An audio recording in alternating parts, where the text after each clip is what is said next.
السلام عليكم ورحمة الله وبركاته. أهلا وسهلا بكم أعزائي المشاهدين في حلقة جديدة من برنامجكم مع بدوي. من أعماق التاريخ ومن بين الشرق والغرب نروي لكم أمجاد العصور مع بدوي. هو أنا لو قلت لكم أعزائي المشاهدين إن إحنا دلوقتي عايشين في مجتمع اسمه مجتمع الأندومي، يا ترى تزعلوا مني؟ أنا ما أقصدش الأندومي اللي هو الوجبة السريعة اللي كلنا كشباب وناس موجودة بتفضلها. أنا أقصد السرعة اللي إحنا عايشين فيها، عصر السرعة. كل حاجة بقت سريعة، الحياة بقت سريعة، العلاقات بقت سريعة، الزواج بقى سريع، الطلاق كمان بقى سريع، كل حاجة بتتميز بالسرعة. أنا بتكلم عن الحياة نفسها، حب سريع، علاقات سريعة، طلاق سريع، جواز سريع، حتى الريتم الحياة بقى أسرع من سرعة الإنترنت ذات نفسه. هو أنا لو قلت أو تخيلنا إن أنا كنت نايم سنة 2020 فجأة صحيت لقيت نفسي في 2026، 6 سنين، طب راحوا فين؟ محدش عارف. كأن في حد ضغط زر X2 في ريموت الحياة. زمان كان اليوم طويل جدا، كأن الواحد بيجري فيه جري الوحوش، كأنه بيجري ورا عربية أو نسي العربية بتاعته شغالة وهو بيجري وراها. تعالوا أحكي لكم حكاية من التاريخ. زمان المصري لما كان بيروح يحج كانت الرحلة بتاخد 2-3 شهور، كان ممكن يكتب فيها كتب وروايات، كان ممكن يغير رأيه في الحياة 2-3 مرات. الرحلة كانت بتاخد وقتها، كان بيفرح وبيزعل وبيحزن. النهاردة الواحد بياخد الطيارة بتاعته، يروح المطار، يتصور السيلفي بتاعه الجميل، وياخد الطيارة 2-3 ساعات هوب بالكتير بيبقى في المطار، ويؤدي رحلة الحج. كل حاجة بقت بسرعة، حتى المشقة اللي الواحد كان بيسعد بيها في الرحلة بقت مستوردة. زمان المسافر لما كان بيبعت جواب كانت العيلة كلها تقعد تقراه كأنها رسالة جاية من كوكب المريخ. ويا سلام لو بعت شريك كاسيت، العيلة كلها تقعد تسمع فيه وتسمع فيه كأنها داخلة امتحانات ثانوية عامة في الجواب ده. أما دلوقتي فمكالمة فيديو، رسالة على الفيسبوك أو الواتساب، ريلز، ستوري. ولو الواحد غاب 2 ساعات يفتكروا انه اتخطف. ولما يرجع من السفر وتيجي تسأل واحد تقول له فلان جه من السفر تعال نروح نشوفه، يقول لك انا كنت لسه مكلمه من 2 ساعات على الفيسبوك. يعني ما حدش بيحس انه سافر من الاساس. حتى الجواز يا جماعة، زمان كانت الشقق صغيرة لكن كانت القلوب مرتاحة، كان في حب، كان في ود، كان في يعني راحة نفسية. النهاردة الجواز تكاليف عالية جدا، مصاريف أكبر، شقق ألترا سوبر لوكس، لكن للأسف مفيش فيها الراحة بتاعت زمان.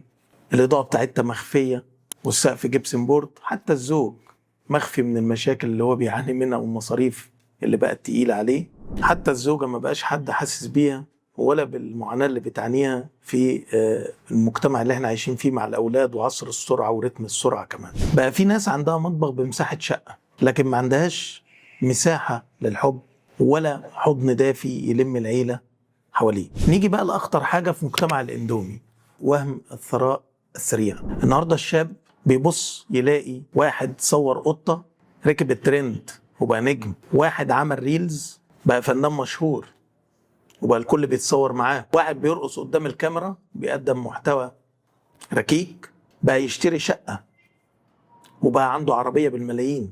فالشاب من دول يبص لنفسه ويسأل نفسه سؤال، هو أنا ناقصني إيه؟ يا حبيبي اسمح لي أقول لحضرتك حاجة مهمة جدا.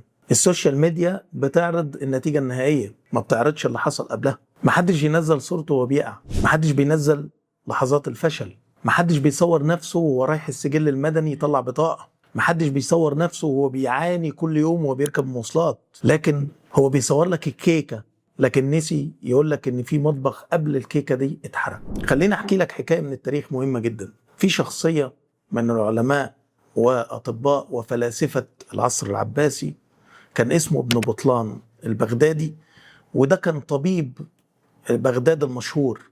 الراجل ده جه زيارة للقاهرة مخصوص سنة 1049 ميلادي عشان يلتقي بنظيره رئيس أطباء مصر وكبير فلاسفتها علي بن رضوان المصري. تخيل، الزيارة استغرقت 3 سنين، الرحلة استغرقت 3 سنين. ومن نوادر الرحلة إن هما الاتنين قلبوا على بعض، وكل واحد منهم بدأ يسفى رأي التاني وبدأ يشتم في التاني في رسائل علمية. الرسائل دي وصلت لنا وأثرت تاريخ الطب العربي في العصور الإسلامية. النهاردة الشاب من دول لما بيشوف فيديو على اليوتيوب أول سؤال بيسأله بيقول لك فين الملخص بتاعه. لما بيجيب كورس كبير شوية يقول لك ما ينفعش ناخده أقل من كده. بيعتبر العلم عامل زي تطبيقات الموبايل ينزله في 3 دقايق. حتى الصداقة بقت مع مجتمع الاندومي بسيطة سهلة. زمان كان الصديق تلاقيه وقت الضيق راجل يقف جنبك، في الشدة تلاقيه واقف، وفي الفرح تلاقيه واقف، وفي الحزن تلاقيه واقف. كان حاجة تسند عليها بجد. النهاردة الصديق على الفيسبوك لما يحصل لك حاجة يبعت لك ايموجي، ويوم ما يكون يعني الموضوع متقل معاه شوية يقول لك خليك برو يا مان، ويختفي في لمح البصر كأنه موظف خدمة العملاء خلص مكالمته معاك وقفل التليفون. المشكلة ان عصر السرعة الكل فاهم فيه ان كل حاجة لازم تتعمل بسرعة، زي الخميرة الفورية كده. لما بتتحط على العيش بيبقى العيش لا طعم ولا ريحة، مع ان لو فكر شوية الشباب هيعرفوا ان كل حاجة بتاخد وقتها بتبقى كويسة.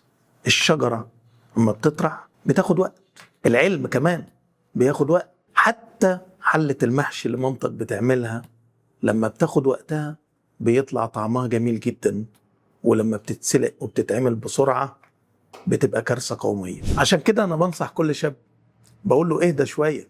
الدنيا مش سباق فورمولا 1، مش لازم تجري ورا الترند وتعرف الخبر وتعرف كل حاجة. مش لازم يا سيدي تبقى مليونير قبل سن 30.